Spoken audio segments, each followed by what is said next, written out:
For 500 years, Bulgaria was under Ottoman rule. But in the dawn of the 20th century, we finally got independence with the help of foreign powers. But even though we got our own country, the Ottomans still control a little more than half of our claims. But our Tsar Ferdinand has already come up with a plan to retake our claims. First part of the plan involves us improving our economy, as if we can't close the gap between us and the Ottomans, we will surely lose. So we got to work by attracting peasants from the countryside to our capital, Sofia. And now that we had a large working population, we opened much new civilian factories. Second part of the plan was to work with Serbia and Greece, as they also have claims on Ottoman territory. Unfortunately, Bulgaria and Serbia have overlapping claims, so for the sake of the alliance, we had to concede on some of our claims. And so, we formed the Balkan League and officially declared our anti-Ottoman crusade. Now, while expanding our civilian industry is good for our citizens, we need to begin making more military factories.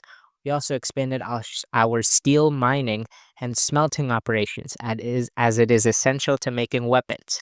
But without any men to use our weapons, they will be useless. So we implemented extensive conscription, and with our new manpower, we were able to train 3 more divisions. Few days later, we sent an ultimatum to the Ottomans demanding that they give up their lands in the Balkans. And as we expected, they of course said no, so we declared war on them. Our plan for the war was to quickly cut off most of the Ottoman divisions in the Balkans by splitting their forces in two. Now, after successfully doing that, we trusted Serbia and Greece to eliminate the encircled divisions while we made our way to Constantinople. But just as we were on the edge of Constantinople, the Ottomans sued for peace with us. Now, finally, 500 years of Ottoman rule were finally over. But problems soon came after the war, as Austrians threatened Serbia with war if they didn't let go of Albania. And after that, the Serbians decided to keep our rightful territory as they felt it as compensation for having to let go of Albania, betraying our agreement. What's worse is Greece also claimed some of our territory and will likely side with Serbia if we go to war. So a few days later, we got kicked from the Balkan League. Now, if we went to war right now, the Romanians and Ottomans are likely to intervene, and it will be a war on 4 fronts, something we are not ready yet for. So, we have to begin our long preparation. First, by building new military factories. We also built forts along the Ottomans' border and a weak spot in the Romanian border that was not defended by a river. We also trained a few more divisions, and when those divisions were done training, we declared war on Serbia.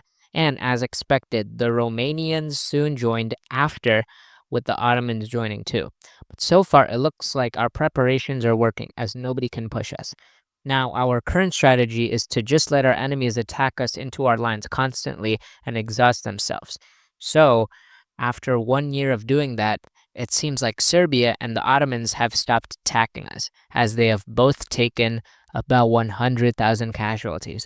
So now, it's finally time for us to begin our offensive. And for our first target, we chose Romania. But then we just got some shocking news from mainland Europe. The Great War had started, and this is very bad, as the Ottomans are known to be very friendly with the Germans. This instantly puts us on a deadline, as if they join the Central Powers before we are ready, it will be the end for our nation. So, we soon began attacking Romania with the goal of capturing Bucharest. And after capturing their capital, the Romanian army crumbled, as we were able to push to the Hungarian border and split their country in two. Now, with their country in shambles, they soon capitulated. But after Romania capitulated, we noticed there was a hole in the Serbian lines where there were no soldiers on the Romanian border. And what's even better is that the Serbian capital is very exposed.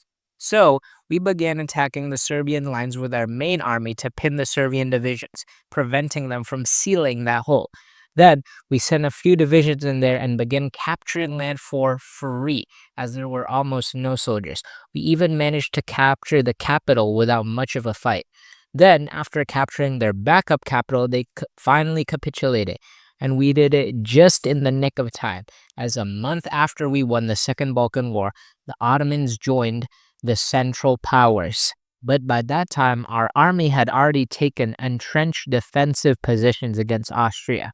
A few days later, the Tsar addressed his nation about his dream of conquering Constantinople and reviving Byzantium. To achieve his dream, we soon began training some new divisions and, with the Tsar also taking control over the army directly, becoming a field marshal. And so we began our offensive, but we soon encountered a problem, as the Ottomans were cheating. Since the front line was very small, they could just keep cycling their divisions. So, to counteract this, we planned a naval invasion, and it worked. We made it to the edges of Constantinople, and even though the Turks fought valiantly, it was not enough, as we soon captured Constantinople. And after the capture of Constantinople, we declared the Byzantine Empire. And soon after, our Tsar Ferdinand held his coronation in Constantinople. But soon, we got some bad news, as Russia fell into civil war, causing a massive surge of German troops to the Western Front. But there was also some good news, as the USA joined the Entente. This caused the Germans to get desperate, making them launch the Ludendorff offensive, throwing everything they got at France. If the Germans can't capture Paris in the next 100 days, they surrender. So, you have to use these next 100 days to capture as much territory as we can before a peace deal happens.